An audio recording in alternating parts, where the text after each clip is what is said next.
এই বিশ্বে যত ফিল্ম ইন্ডাস্ট্রি কোথায় কখন কি হয় তা বলা মুশকিল, বিশেষ করে বক্স অফিস কালেকশন। কখনো বিশাল বাজেটের ছবি মুখ থুবড়ে পড়ে, আবার কখনো দুর্দান্ত গল্প দিয়ে বাজিমাত করে দেয়, নিয়ে আসে এক নতুন চমক। তার সবচেয়ে বড় উদাহরণ অবসেশন সিনেমা। ঢাকার সিনেমার বক্স অফিসে লাভ, ক্ষতি, সাফল্য আর ব্যর্থতার খেলা চিরন্তন। এখন আমাদের সম্প্রতি 2026 সালে রোজার ঈদে ডালিউড পাড়ায় সবচেয়ে বেশি আলোচনা চলছে দুটি সিনেমা নিয়ে। একটি হলো সাকিব খানের প্রিন্স সিনেমা এবং আফরান নিশুর দম। এই দুটি সিনেমা বাংলাদেশের প্রেক্ষাপটে বড় বাজেটের সিনেমা, কিন্তু এই দুটি সিনেমা সাধারণ দর্শকদের হতাশ করেছে।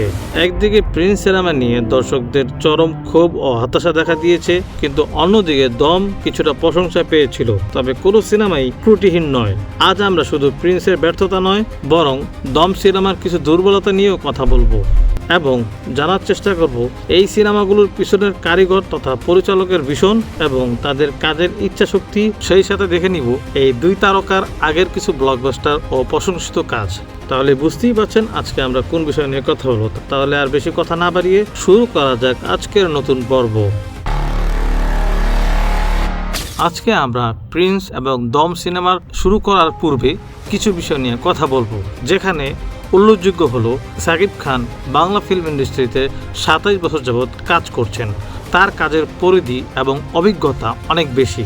সেই ক্ষেত্রে তার কাছ থেকে এই ধরনের সিনেমা, যেখানে প্রিন্সের মতো একটা ডিজাস্টার সিনেমা, শুধু ডিজাস্টার বললেই ভুল হবে, যেখানে তার বিগত সিনেমাগুলো ইতিহাস করে দিয়েছে 2016 সাল থেকে শুরু করে 2025 সাল পর্যন্ত। তার মাঝখানে কিছু সিনেমা বাদে বাকি সিনেমাগুলো যথেষ্ট ভালো ছিল, কিন্তু উল্লেখযোগ্য ছিল প্রিয়তমা, তুফান, বরবাদ, তাণ্ডব। এই উল্লেখযোগ্য সিনেমাগুলো দেখলেই বোঝা যায় যে তার কি ধরনের সিনেমা তিনি করে আসছেন। সেই ক্ষেত্রে এত চমৎকার সিনেমা দেওয়ার পর যদি যেখানে প্রিন্সের মতো একটা ডিজাস্টার সিনেমা উপহার দিয়ে থাকে, তাহলে মানুষের কাছে সাকিব খানের স্ক্রিপ্ট চুজিং নিয়ে অনেক ধরনের সন্দেহ থেকে যায়। সাকিব খানের Prince once upon A time in Dhaka, যখন এই সিনেমাটির অ্যানাউন্সমেন্ট করা হয়, তা থেকে ধারণা করা হয়েছিল, বা আমি নিজেও আমার বেশ কিছু পূর্বের একটি কন্টেন্টে আমি আশাবাদী ছিলাম, এই সিনেমাটি আন্ডারওয়ার্ল্ডের ঘটনাকে তুলে ধরা হবে এবং বাস্তবধর্মী আন্ডারওয়ার্ল্ডের ঘটনা থাকবে। সেখানে এই সিনেমাটি কি বানানো হয়েছে বা কি বুঝে এই সিনেমাটি আসলে করা হয়েছে তা আসলে ধারণার বাইরে। এবার অন্যদিকে যদি খেয়াল করি, ছোট পর্দা থেকে আফরান নিশু বড় পর্দায় হাজির হয়েছেন তার সুরঙ্গ সিনেমা এবং দাগি সিনেমা। এই দুটি সিনেমাও কিন্তু যথেষ্ট ভালো, স্ক্রিপ্ট চুজিং এর ক্ষেত্র এবং কাজের ক্ষেত্র খুব চমৎকার একটি সিনেমা ছিল। দমের মতো একটি সিনেমা যেহেতু বাস্তব ঘটনার উপর নির্ভর করা ছিল, সিনেমাটি আসলেই ভালো কাজ করেছে, কিন্তু আমার ব্যক্তিগত মতামত এই সিনেমাটি আরো বিস্তারিত করলে ভালো হতো। সিনেমাটি আরো গ্রহণযোগ্য হয়ে উঠতো এবং সাধারণ দর্শকদের ভালো লাগতো। আপনি যখন বাস্তব ধারণার সিনেমা করবেন, যদি ওই সিনেমা যদি শর্টকাট করে দেন, ওইভাবে সাধারণ দর্শকরা টাচ করতে পারে না। যেখানে অনেকগুলো বিষয় ছিল, এগুলো সিনেমায় তুলে ধরা যেত। যেহেতু এই ঘটনাটি বাস্তব ধর্মী একটা ঘটনা, সেই ক্ষেত্রে সিনেমার ডিরেক্টর থেকে শুরু করে আফরান নিশুর চিন্তাধারায় এই জিনিসটা আনা প্রয়োজন ছিল। এই সিনেমাটি বিস্তারিত দেখানো যেত, যেখানে আফগানিস্তানে কিভাবে তাকে আটক করা হয় এবং কি কি কারণে এই ঘটনা ঘটেছে এবং কি কি কারণে আরো ডিটেলস যদি দেওয়া যেত, আরো কিছু টুইস্ট যদি অ্যাড করা যেত, তাহলে এই সিনেমাটি সাধারণ দর্শক মহলে আরো গ্রহণযোগ্য হয়ে উঠত। শুরুতেই কথা বলা যাক সাকিব খানের প্রিন্স সিনেমা নিয়ে। এই সিনেমার ব্যর্থতা নিয়ে কথা বলার আগে আমাদের দেখতে হবে তারা আসলে কি করার চেষ্টা করেছিল। Prince once upon A time in Dhaka, এই সিনেমার গল্পের উৎস ও লক্ষ্য ছিল মূলত ঢাকার আন্ডারওয়ার্ল্ড এবং 90 দশকের কিছু চাঞ্চল্যকর ঘটনার ছায়া অবলম্বনে এবং আন্তর্জাতিক গ্যাংস্টার গল্পের অনুপ্রেরণায় তৈরি করা হয়েছিল। পরিচালকের মূল লক্ষ্য ছিল ঢাকাই সিনেমাকে একটি লার্জার দ্যান লাইফ গ্যাংস্টারদের কালচার দেখানোর চেষ্টা করেছিল। পরিচালক ও পুরো টিমের ইচ্ছাশক্তির কোনো কমতি ছিল না। বিশাল সেট নির্মাণ, সাকিব খানকে নতুন অ্যাকশনের লুকে প্রস্তুত করা এবং বড় স্কেলের শুটিং, সবকিছুতেই তাদের ডেডিকেশন ছিল স্পষ্ট। কিন্তু এত চেষ্টা সত্ত্বেও প্রিন্স কেন মুখ থুবড়ে পড়ল? সেই বিশাল ক্যানভাস সামলাতে গিয়ে তারা মূল জায়গায় হোঁচট খান। দুর্বল চিত্রনাট্য, তাড়াহুড়ো করে পোস্ট প্রোডাকশন এবং মুক্তির দিন লাইসেন্স ও ডিসিপি ফাইল জটিলতার কারণে শো বাতিল হওয়া। তাছাড়াও উল্লেখযোগ্য রয়েছে এই সিনেমার ভিএফএক্স নিয়ে, যা নিয়ে আমি পরবর্তী একটি পর্বে আমি এই বিষয় নিয়ে কথা বলবো। তবে শাকিব খানের এই ব্যর্থতা কি তার ক্যারিয়ারের পরিমাপক? মোটেও না, কারণ এর আগে তিনি ঢালিউডে একের পর এক ইন্ডাস্ট্রি হিট ও ব্লকবাস্টার সিনেমা উপহার দিয়েছেন। উল্লেখযোগ্য যদি বলি, রিসেন্ট কিছু সিনেমা যদি বাদও দিই, 2016 সালে তিনি শিকারীর মতো একটি সিনেমা উপহার দিয়েছেন। এই সিনেমাটি শাকিব খানের ক্যারিয়ারের টার্নিং পয়েন্ট ধরা হয়, যা তার অভিনয়ের জাত নতুন করে চিনিয়েছে।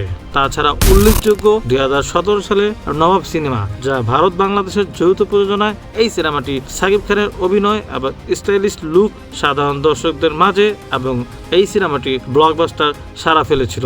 তাছাড়া 2023 সালে প্রিয়তমা, যা বাংলা সিনেমার ইতিহাসে অন্যতম সর্বোচ্চ ব্যবসা সফল সিনেমা এবং বিশ্বজুড়ে ঝড় তুলেছিল। সবচেয়ে কাঙ্ক্ষিত এখন পর্যন্ত শাকিব খানের, সেটি হলো 2024 সালের তুফান সিনেমা। রায়হান রাফির পরিচালিত এই সিনেমাটি বক্স অফিসে রীতিমতো তুফান সৃষ্টি করেছিল এবং শাকিব খানকে এক নতুন লুকে হাজির করেছিল। তাছাড়া তার উল্লেখযোগ্য আরও কয়েকটি সিনেমা রয়েছে, যার ভিতরে উল্লেখযোগ্য বরবাদ, যা কিনা বাংলাদেশের ফিল্ম ইন্ডাস্ট্রিতে বর্তমান সময়ের সবচেয়ে বেশি ব্যবসাকারী সিনেমা, যেই সিনেমাটি 75 কোটি টাকা ইনকাম করেছে। তাছাড়াও তার অভিনয়ের দিক থেকে সবার কাছে প্রশংসিত হয়েছেন তার তাণ্ডব সিনেমার মাধ্যমে। এই সিনেমাতে তার অভিনয় এবং তার ভবিষ্যৎ ক্যারিয়ার এক অনন্য উচ্চতায় নিয়ে গিয়েছে। সেই সিনেমা করার পরেই যখন প্রিন্সের মতো একটি সিনেমা করে, তা সাধারণ দর্শকদের অনেক হতাশা করেছে।